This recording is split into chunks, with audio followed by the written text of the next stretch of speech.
һәм көйенешен кызлар җырына салган. Менә ул заманында татар эстрадасын шаулатып яңа биеклеккә чыгарган милләттәшебез Әстерхан егете Зиннур Нурмөхәммәтов. Ире сәүдәгәрләр нәселеннән чыккан бу кешенең балачагы бөек ватан сугышы чорларына туры килә. 1941 елда туган Зиннурның әнисен һәм бабасын кулга алып, халык дошманы тамгасын тагалар да Себергә сөргөнгә җибәрәләр. Әтисе ул вакытта коммунист партиядә, күрәсең үзенең тормышын саклап калыр өчен хатыныннан ваз кичеп, улын Зиннурны балалар йортына бирә. Бәлки шуңа да Зиннур Нурмөхәммәтов бала чагы турында сөйләргә яратмаган. Ул хакта безгә аның хатыны Татьяна ханым кабере янына барган вакытта бәян итте. В Сталинграде ведь в детском доме он до 46 года был. Там выпускали, когда в город люди, арбузов же полно там, огрызки арбузов, корки, вот люди бросали, а они подбирали и ели. Не могу. Ләкин күп тә үтмәй әнисе сөргөннән кайтып Зиннурны балалар йортыннан ала да яңадан кияүгә чыгып Сахалинга китә. Тормыш җайлана башлый. Монда аның бер энесе, ике сеңлесе туа. Гаиләсенә ярдәм итәр өчен Зиннур диңгез кәбестәсен җыеп, аны киптереп сата торган булган. Там на Сахалине, где они жили, школа была в 6 километрах. И вот каждый день он туда-сюда ходил. 6 километров туда, 6 обратно, вдоль берега океана. А чайки, говорит, были, бакланы, вот такие огромные. Чтобы страшно не было. Шел и пел, громко пел. Поэтому, наверное, и закалился, и голос развился. Хотя у него и мать очень красиво пела. Мәктәпне тәмамлагач, аны армия сафларына чакырталар. Кичкенә бала вакыттан ук җырлап йөри, аны армиядә күрәләр. Шуннан соң аны Тын океаны флотының җыр бию ансамбленә алалар. Шунда ул менә хезмәт итә. 1967-1969 елларда ул Әстерхан музыка училищесында белем ала. Җырга булган сәләтен күреп, әнисе Зиннурга Татарстанга барып төпләнергә куша.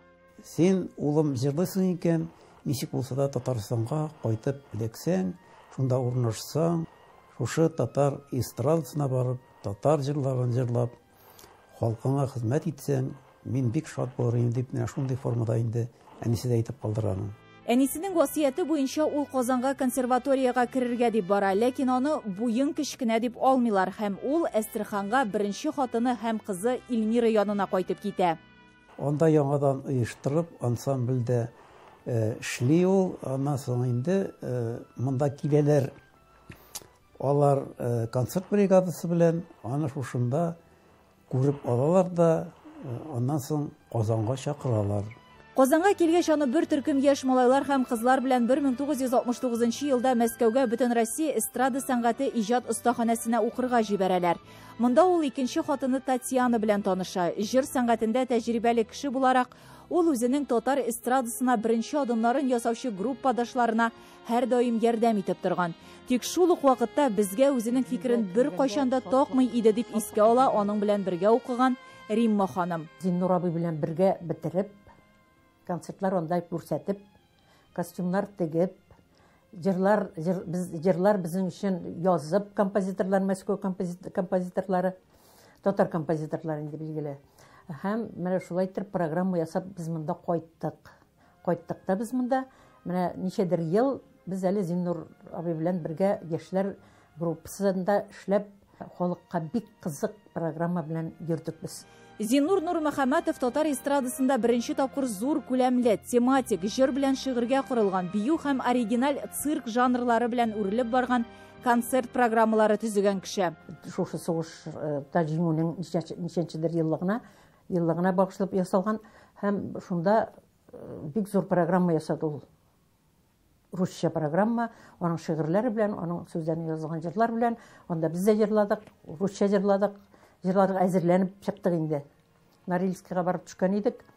Норильскида шу кайры күп татар булар дип уйланмаган. Татарлар булгач инде алар без урысча җырлый башлыйбыз беренче килгәндә. Сызгыра башлыйлар иде теге. Онда руслар да утыра инде. Ул кадәр күп булмагандыр. Аннан соң инде алар бөтенләй килмәделәр бугай. 1-2 төн эчендә рус программасын татарчага әйләндереп, тагын өстәмә 4 көн концерт биргәннәр. Магаданга кадәр барып җиткәннәр, татар тамашачысы аларны шыгрым тулы заллар белән каршы ала торган булган. Зиннур Нурмөхәммәтовның концертына эләгер өчен кайберәүләр 3 сум торган билетны 25 сумга да алырга ризалашкан. Шундый көтеп алынган концертларның берсе Әстерханда үткән. Тамаша тәмамланганнан соң пәрдә артына Зиннурның әтисе килгәндә үзенә кунакка чакырган. Шул вакытта да Зиннур Нурмөхәммәтов аңа үпкәсен белгертмичә өендә кунак булып кайткан. Балачакта үзен балалар йортына биргәне өчен дә әтисен гафу иткән, ләкин язмыш аларны бүтән очраштырмаган.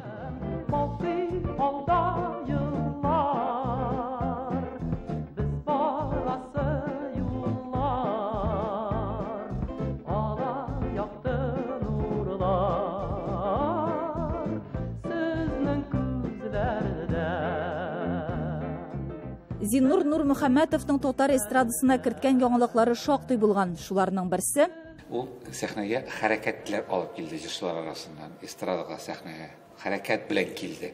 Һәм ул хәрәкәтләр вакытында ул буш хәрәкәтләр, акланмаган хәрәкәтләр түгел иде. Алар акланган, ул образ эченә керә торган һәм сыя торган шундый хәрәкәтләр иде. Гомумән җырчы буларак бик зәвыклы эзләнүчән. Ул русча күп сөйләшә иде, рус телендә аңлаша иде.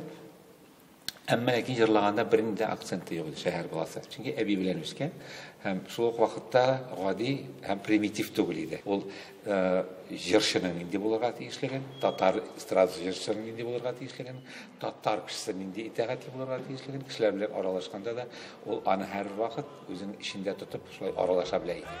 1991 елга кадәр Габдулла Тукай исемендәге Татар дәүләт филармониясендә эшләгән. Иҗатта эзләнүчән һәм тынгысыз Зиннур Нурмөхәммәтов соңгы сулышына кадәр үз эше белән янып яшәгән.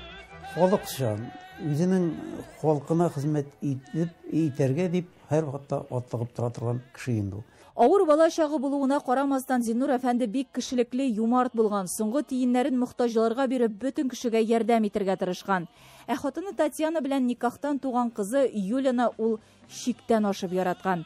2003 елда арабыздан китеп барса да, аның нәселе дәвам итә. Җырлары һәм тавышы татар халкының күңелендә уелмас бер хәтер булып саклана.